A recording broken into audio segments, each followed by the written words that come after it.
Hai, nungguin tukang jago. Halo GP lovers, kembali lagi dengan saya Matthew dari Omura Racing. Valentino Rossi pindah ke tim satelit. Gila bro, turun kasta banget. Kita akan bahas apa sih beda tim pabrikan sama tim satelit. Stay tune terus di Dunia GP.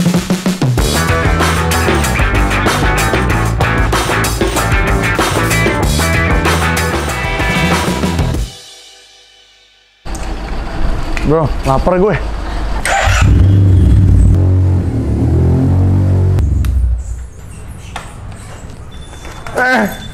Oh sorry bro. Minum dulu. Haus. Oke, hari ini kita akan bahas mengenai tim pabrikan dan tim satelit seperti yang udah gue janjiin di episode sebelumnya. Pasti kalian belum pernah nonton kan episode sebelumnya juga apa? Klik di sini langsung ya. Nanti bakalan kalian pasti bisa nonton. Sini. Kan gue mau sini, kenapa? Jadi di MotoGP ada dua tim, yaitu tim pabrikan atau biasa disebut factory team dan tim satelit. Oke, jadi di tim pabrikan itu ada Yamaha Monster Energy Team, Repsol Honda Team, Suzuki X-Star, Aprilia Racing Gresini Team, Ducati Team, dan yang terakhir adalah Red Bull KTM Factory Racing Team. Mantap. Sedangkan tim satelit itu ada Sponsorama Racing, Alciar Honda, Petronas Yamaha SRT, Oke, Pramac Racing, dan yang terakhir Red Bull KTM Tech 3 yang kemarin itu menang tuh, Miguel. Oke. Tim pabrikan atau factory racing itu pastinya ada yang membuat beda banget daripada tim satelit. Contohnya dari modal, itu udah pasti beda. Pembalap pasti mereka menggunakan yang terbaik. Komponen motor dan barang-barang lainnya ada nempel tuh di motor, pasti itu udah beda semua daripada tim satelit. Karena factory team itu pasti pengen banget untuk menang di ajang MotoGP ini. Maka dari itu, semua orang pasti memakai semua yang terbaik buat timnya supaya bisa ada di atas podium tentunya. Umumnya, motor tim pabrikan itu pasti lebih bagus daripada motor-motor tim satelit. Tapi untuk di MotoGP 2020 atau MotoGP 2019 kemarin, sudah ada beberapa factory team yang memberikan motor grade A kepada tim satelit. Pasti itu juga berguna untuk mengembangkan motor yang ada di tim pabrikan tersebut. Karena tim satelit dapat membantu pengembangan motor dari segi aerodinamis, dari segi mesin, untuk menunjang kinerja performa daripada tim pabrikan. Factory team mendapatkan data-data dari tim satelit. Lalu, factory team akan menggunakannya dan memperbagus kinerjanya setiap race selanjutnya gitu bro. Guna tim satelit itu apa sih? Gunanya itu adalah untuk menyaring pembalap-pembalap yang ingin naik ke MotoGP dari Moto2. Mereka itu ada beberapa, contohnya pasti seperti Valentino Rossi, Danilo Petrucci, Pol Espargaro, Jack Miller, dan yang lain-lain. Mereka itu pasti dari tim satelit dulu, baru naik ke tim pabrikan. Tapi tidak menutup kemungkinan adanya pembalap dari Moto2 langsung naik ke tim pabrikan. Contohnya saja Alex Marquez yang baru saja naik. Tapi yang lebih epicnya lagi udah pasti Marc Marquez. Karena Marc Marquez pas naik dia langsung jadi juara dunia. Marc Marquez bro. Tapi dari beberapa orang yang masuk ke tim satelit, mereka itu ada yang masuk ke tim pabrikan. Nih gua kasih tau ya. Namanya itu Marc Marquez. Itu udah paling langsung begitu turun dia langsung juara dunia. Adiknya nih, Alex Marquez, tadinya factory racing, sekarang turun, malah jadi tim satelit. Nah, abis itu kan ada Fabio Quartararo, itu amazing banget sih, parah. Itu dari tim Yamaha Petronas SRT. Nah, tahun depan dia akan naik ke tim MotoGP, tim pabrikan, menggantikan Valentino Rossi. Oh, it's amazing. Nah, gue kan emang tim Rossi bro, gue sedih banget. Meskipun pembalap-pembalap tim satelit itu yang pada menang, tapi yang pasti akan dilihat itu adalah brand daripada motornya. Meskipun ya Yamaha nih beberapa hari kemarin pasti ada di depan. Itu karena Fabio Quartararo. Nah yang dilihat itu pasti dari tim pabrikannya. Padahal mah sekarang mah ada di grid ke belakang. Ya mas, semakin di depan. Mantep bro. Kalian tahu nggak sih berapa harga buat sewa satu motor GP gitu? Di satu race atau mungkin satu musim, dan itu pun jadi modal untuk bikin tim satelit kan. Nah Harganya itu 2 juta euro satu musim. Itu cuman motornya doang, belum ada isinya. Komponen elektronik yang nggak kurang dari 17 juta. Komponen carbon fiber yang harganya nggak kurang dari 35.000 per 100 gram. Bayangin kalau motornya 160 kilo tuh ya. Berarti kan tinggal dikali aja nih misalnya. Motornya motor GP itu beratnya tuh sekitar 157 kilo sampai 160 kilo. Itu udah pasti. Karena semua tim harus punya motor yang beratnya sama. Mesin MotoGP itu beratnya 40 kilo. Nah, itu pun belum ada kayak cover, fairing, dan yang lain-lain. Itu bisa 4,5 kilo lagi tuh. Itu aja udah 44,5 kilo pastinya kan. Swing arm, beratnya itu 4 kilo.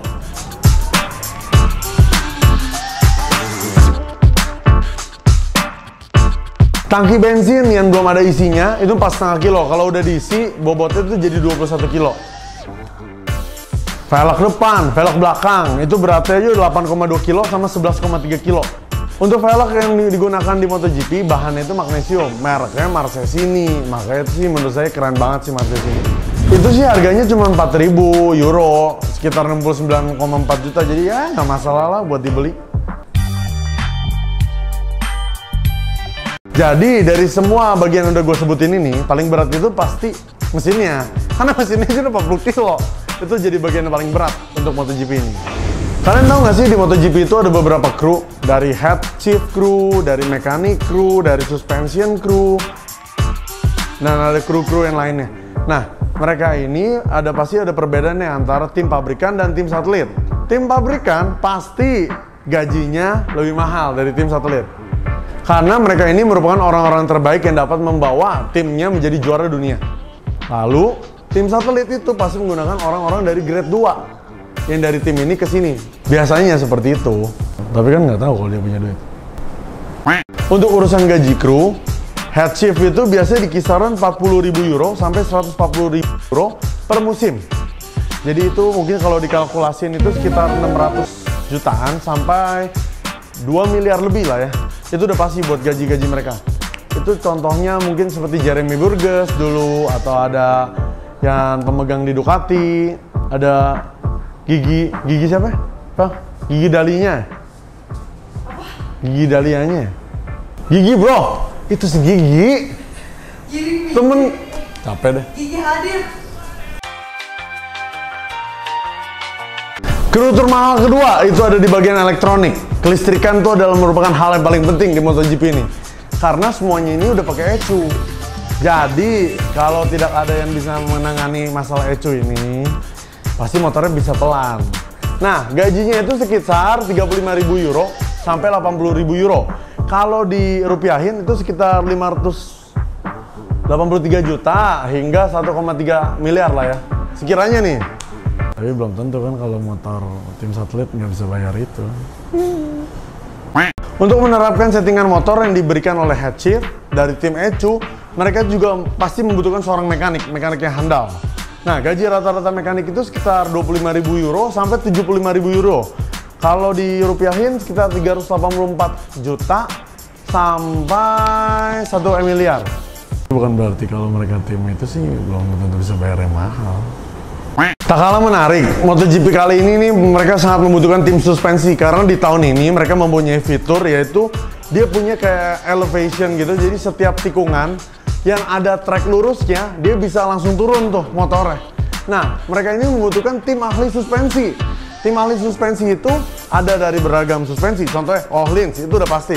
Terus ada WP dan juga ada Showa. Nah, mereka ini pasti menjadi langganan brand yang ada selalu di MotoGP. Gaji yang diterima oleh tim ahli suspensi itu sekitar 615 juta sampai 1 miliar.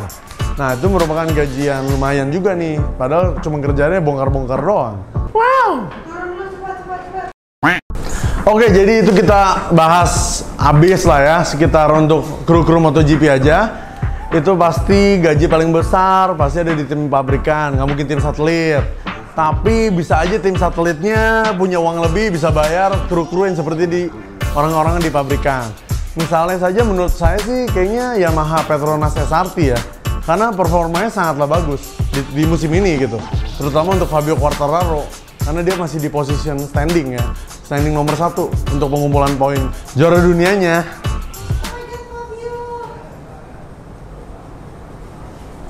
Untuk menjadi tim yang menjuarai MotoGP tidak harus selalu dari tim pabrikan. Meskipun mereka dengan gaji besar, tapi tim satelit itu bisa memenangkan MotoGP race-race sebelumnya. Nah, pasti malu dong ya, udah bayar mahal terus kagak menang. Dari segi sponsor kita bahas, tim satelit itu jauh lebih terbuka daripada tim-tim di pabrikan. Contohnya saja, di tim satelit, kalian dapat menemukan beberapa merek yang ada di kehidupan sehari-hari. Contohnya saja, seperti merek baju, ada merek mobil, ada merek pakaian, ada merek makanan, ada merek minuman, ada merek yang lain yang kalian bisa temukan di mana-mana. Tapi untuk menjadi sponsor tim pabrikan itu merupakan hal yang sangat rumit. Karena tim pabrikan itu harus menjaga image, dan jadi sponsor-sponsor yang ada di tim pabrikan itu pastinya adalah brand-brand yang sudah dipilih. Kenapa sih tim satelit itu sangat tidak ribet seperti tim-tim pabrikan? Karena biasanya tim-tim satelit itu dimiliki oleh privateer. Privateer adalah orang yang mempunyai hobi dan dia menyalurkan dananya untuk melakukan hobi tersebut. Oke, kalau gitu kita recap aja. Jadi perbedaannya itu apa sih tim pabrikan sama tim satelit? Ini udah ngomong banget panjang lebar, semoga didengerin ya. Kalau nggak di rewind aja tuh di sebelum-sebelumnya. Atau nggak nonton di last episode, nanti bakal keluar linknya di sini. Nah, factory team atau tim pabrikan itu adalah tim yang mendapat dukungan penuh dari brand tersebut. Dan tim satelit adalah tim yang mendapat dukungan dari tim pabrikan. Dan jadi tim pabrikan didukung oleh brand, tim pabrikan mendukung tim satelit. Nah, itu recap untuk kali ini. Sekian dulu untuk review kita di kali ini. Terima kasih sudah menonton. Apa sih bedanya tim pabrikan dan tim satelit? Stay tune terus di Dunia GP. Kita akan terus membahas apa yang ada di dalam lintasan maupun luar lintasan. Stay tune terus. Gua Matthew. Bye.